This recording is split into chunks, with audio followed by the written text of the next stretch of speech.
और तंत्र के माध्यम से जितना हमने तंत्र में दुरुपयोग कर दिया है तंत्र का, ये तंत्र कहीं न कहीं हमारा विनाश कर देगा, यदि हम इसे सही मायने में नहीं ले चलें। एक मसान भी एक खोजता होगा शरीर, ऐसा कोई शरीर जो जिसके माध्यम से मसान इस दुनिया में मसान की ही पूजा करवा सके। अजाजील शैतान क्या कुछ ऐसे लोगों को नहीं ढूंढता होगा जिसके जो यूट्यूब चैनल चलाते हो ताकि उनके माध्यम से अजाजील शैतान 2000 लोगों से अपनी पूजा करवा सके। इब्लिस की बेटी, क्या वो किसी साधक के ऊपर प्रभाव नहीं देती होगी कि तुम मेरे बारे में लोगों को बताओ ताकि लोग मुझे जाने, मेरी पूजा करें और विश्व में चारों तरफ मेरी ही पूजा होने लगी हो? क्या ऐसा नहीं होता होगा? क्या कोई ब्रह्म अपनी पूजा करने किसी साधक को नहीं चुनता होगा? इसी तरीके से योगिनियां, लेकिन अब क्या है, कुछ चीजों को आपने जबरदस्ती बना दिया है। अब कोई कहेगा मधुमति लक्ष्मी योगिनी साधना, कामेश्वरी रतप्रिया यक्षिणी साधना, ये कुछ चीजें ना आपने जानबूझ के इधर बाएं का दाएं, किसी का मिर्च उठाई, किसी का नमक उठाया और लेके बनाने लग गए सब्जी। ऐसे नहीं होता, ठीक है? सही मायने में समझना होगा कि यक्ष कौन है, यक्षिणी कौन है, शक्ति कौन है, वैताल कौन है, महाविद्याएं कौन है। और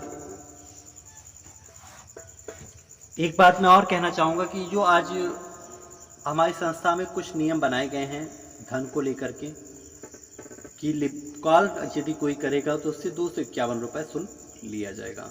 देखिए, शुल्क वास्तव में इसलिए लिया जा रहा है क्योंकि कहीं ना कहीं वो लोग जो गैर जिम्मेदार हैं, जो बेकार में दूसरों का समय बर्बाद करते हैं, खुद बेकार की बातें करके पूरे दिन फंसाए रखते हैं, तो उन लोगों से एक थोड़ा सा गैप बनता है। फिर दूसरा क्या है कि मैं भी साधक हूँ, मुझे भी अपने ऊपर चीज़ों को देखना है। देवता मेरा भी भोग लेता है, पूजा करने में सामग्री मुझे भी खरीदनी पड़ती है, मंत्र के पीछे ऊर्जा लगानी पड़ती है। 3 घंटे 4 घंटे एक आदमी का काम करना क्या छोटी सी बात होती है?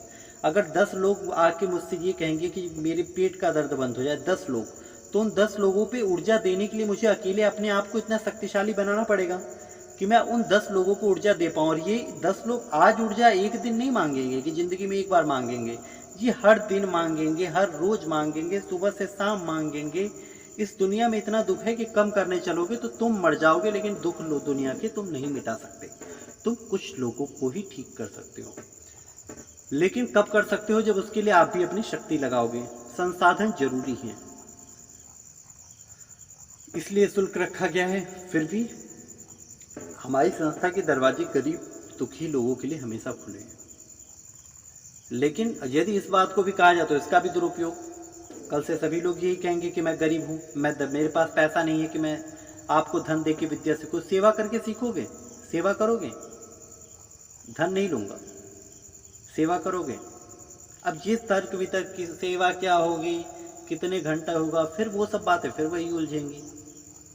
सेवा तुम करना नहीं चाहते, दक्षिणा तुम देना नहीं चाहते, तो बेकार में फिर मैं भी अपना समय दे के क्यों बर्बाद कर रहा हूँ? साधना भी तुम ढंग से नहीं करोगे। तुम कम से कम मेरे सामने आओ, बैठ के दिखाओ मुझे, मैं भी तुम्हें देखूँ 2-4 दिन कि तुम कितना तपने वाले हो, तो मैं भी तुम्हें तपाने के लिए कुछ नया मंत्र दूँ, कुछ नया तुमसे करवाऊँ। लेकिन मैं करवाऊँगा जब मुझे तुम्हारे अंदर वो आग दिखेगी कि अब तुम कर लोगे।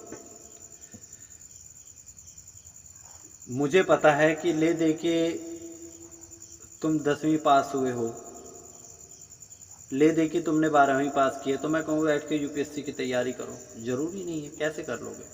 तुम्हारा लेवल मुझे ही नहीं दिखाई दे रहा। और मैं कब देखूंगा? जब मैं व्यक्तिगत रूप से आपको जानूंगा, समझूंगा, मेरे पास रहोगे तब समझोगे।